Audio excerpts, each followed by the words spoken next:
लाडक्या बहिणीच्या मदतीला ताई येणार. केवायसीसाठी 31 डिसेंबर डेडलाईन. काही तांत्रिक अडचणीमुळे लाडकी बहिणी योजनेपासून वंचित राहिल्या होत्या, त्यामुळे आता अंगणवाडीची ताई लाडक्या बहिणीच्या मदतीला येणार आहे. केवायसी मुदत 31 डिसेंबरपर्यंत वाढवली आहे.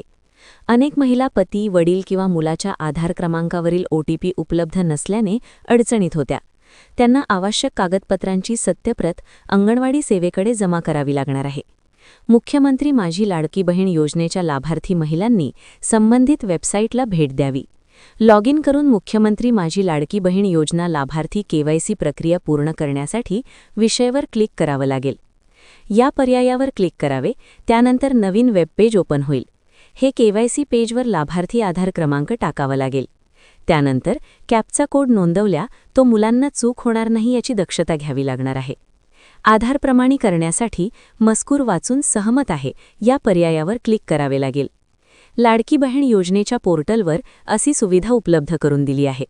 त्यानुसार सदर योजनेअंतर्गत पात्र लाभार्थी महिलांची पडताळणी आणि प्रमाणीकरण चालू आर्थिक वर्षात 2 महिन्याच्या आत पूर्ण करणे आवश्यक आहे. सदर कालावधीत जर लाभार्थ्यांनी आधार प्रमाणीकरण केले नाही ते पुढील हप्त्यासाठी पात्र राहणार नाहीत, असे दुसऱ्यांनी सांगितले. अंगणवाडी सेविकांकडे शासनाने पती व वडील दोघे नसलेल्या किंवा मृत असलेल्या महिलांसाठी विशेष सुविधा सुरू केली आहे. त्याचे कागद त्यांना द्यावे लागणार आहेत.